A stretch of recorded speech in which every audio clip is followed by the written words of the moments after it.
ஓகேவா? Hi friends, I'm chef Sasi. Today இன்னைக்கு என்ன ப்ரிப்பேர் பண்ண போகிறோம் அப்படின்னா சிக்கன் பிரியாணி ப்ரிப்பேர் பண்ண போகிறோம். பட் அதை வந்து நான் ப்ரிப்பேர் பண்ண போகிறதில்ல. என்னோடய ஒய்ஃப் வந்து சிவபாக்கியம் அப்படின்னு அவங்களுக்கு வந்து இன்ட்ரடியூஸ் பண்ணுறேன். அவங்க தான் என்ன பண்ண போகிறாங்கன்னா இன்றைக்கி வந்து சிக்கன் பிரியாணி வந்து ப்ரிப்பேர் பண்ண போகிறாங்க. She is my wife Sivapakkiyam. Hi hi friends, இன்னைக்கு நம்ம பண்ண போகிறது பார்த்தீங்கன்னா சிக்கன் பிரியாணி. அதை எப்படி பண்ணலாம் அப்படின்றத பார்க்கலாம் வாங்க. ஃபஸ்ட்டு ஸ்டவ் பற்ற வச்சுக்கலாம்.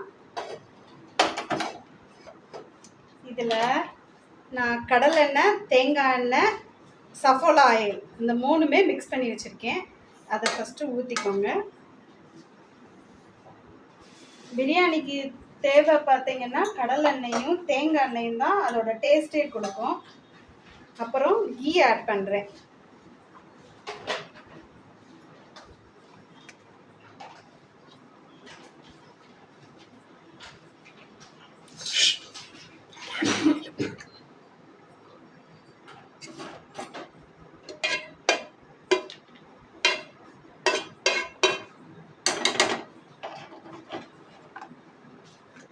இதில் சூடாயிடுச்சு. சூடானதும் இதில் என்னென்ன போடுறேன்னு பாருங்கள். பிரிஞ்சி இலை, பட்டை, கிராம்பு, ஏலக்காய் அண்ட் பெருஞ்சீரகம் போடுறேன்.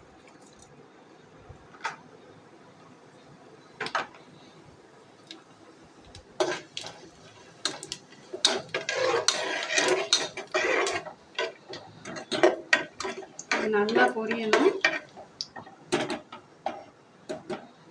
அது பொரிஞ்சதும்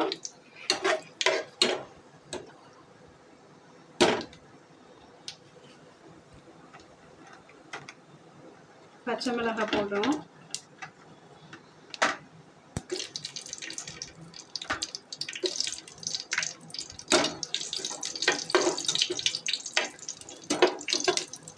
அதுக்கப்புறம் ஆனியன் ஆட் பண்ணுவோம்.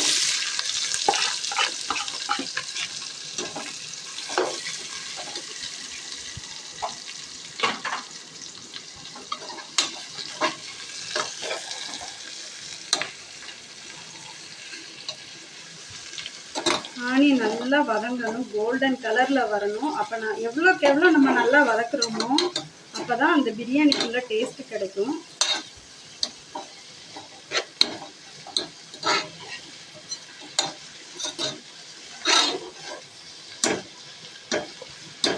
ஆனியன் நல்லா வதங்கிட்டு இருக்கு. இது இன்னும் நல்லா கோல்டன் கலரில் வதங்கணும்.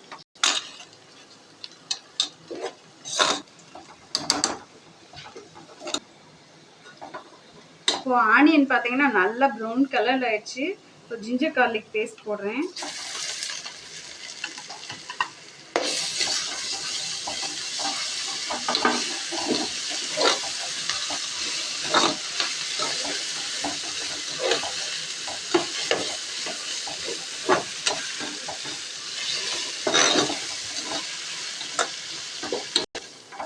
நல்லா ஜிஞ்சர் கார்லிக் பேஸ்ட்டு வதங்கி அப்படியே ஆனியன் வந்து அதோட ஆட் ஆகிடணும். அதுக்கப்புறம்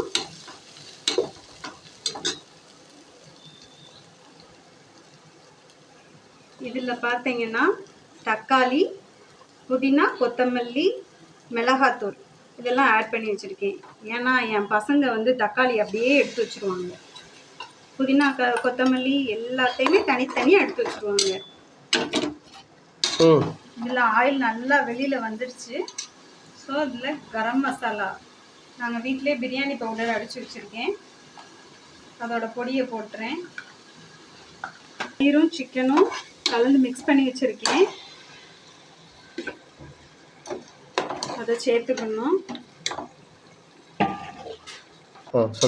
இதில் தயிர் ஊற்றி நல்லா ஆட் பண்ணி வச்சுட்டேன். அப்புறம் 2-3 மினிட்ஸ் நல்லா குக் ஆகணும். இந்த தயிர் இதோட அப்படியே சேரணும். அதுக்கப்புறம் நம்ம தண்ணியை ஊற்றி தம் போடுற வேலையில் தான். ஸோ இதில் நான் உப்பை ஆட் பண்ணுறேன். அப்போ தான் சிக்கனில் அந்த உப்பு இறங்கும்.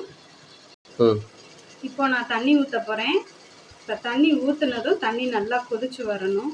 இப்போ இந்த தண்ணி என்னன்னு பார்த்தீங்கன்னா புதினா, கொத்தமல்லி, தக்காளி, மிளகாத்தூள் அந்த அரைச்ச தண்ணியோட இதுதான் மிக்சியில் உள்ள தண்ணியில் தான் நான் இதை போட்டிருக்கேன். நான் 2 டம்ளர் அரிசி போட்டிருக்கேன். அதுக்கு 4 டம்ளர் தண்ணி ஊற்றணும். ஒரு கிளாஸ்க்கு 2 டம்ளர், ஒரு கிளாஸ் அரிசிக்கு 2 கிளாஸ் தண்ணி. இப்போ ஒரு கிளாஸ் ஊற்றிட்டோம். 2 கிளாஸ், 3,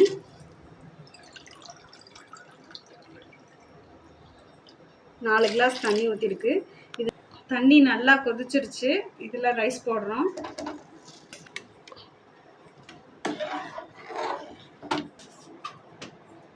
சொல்லு ஃபாஸ்ட்டாக. இது பாஸ்மதி ரைஸ். ரொம்ப ஃபாஸ்ட்டாலாம் கிண்டக்கூடாது.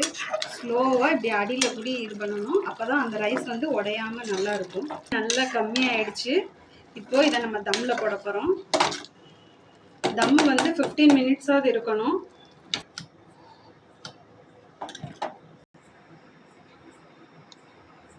ஓகே, இப்போ 15 மினிட்ஸ் முடிஞ்சு இப்போ தம் எடுக்கலாம். பிரியாணி ரெடி ஆயிடுச்சு. சூப்பர்.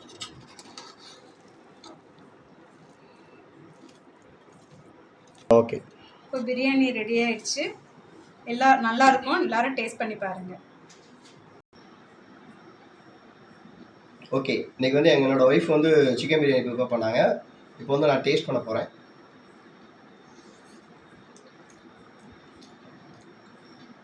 வா, சூப்பராக பண்ணியிருக்காங்க. ரொம்ப சூப்பராக இருக்குது. என்னோடய ஒய்ஃப் வந்து எப்பயுமே ரொம்ப நல்லா ஃபுட்டு ப்ரிப்பேர் பண்ணுவாங்க. அதனால தான் இன்றைக்கி வந்து ஒரு சின்ன ஒரு ட்ரையலுக்காண்டி அவங்க வந்து ஃபுட் ப்ரிப்பேர் பண்ண சொன்னேன். Okay, thank you. என்னோடய chef Siva Sasi channels name வந்து லைக் பண்ணுங்கள், ஷேர் பண்ணுங்கள், கமெண்ட் பண்ணுங்கள். தேங்க்யூ.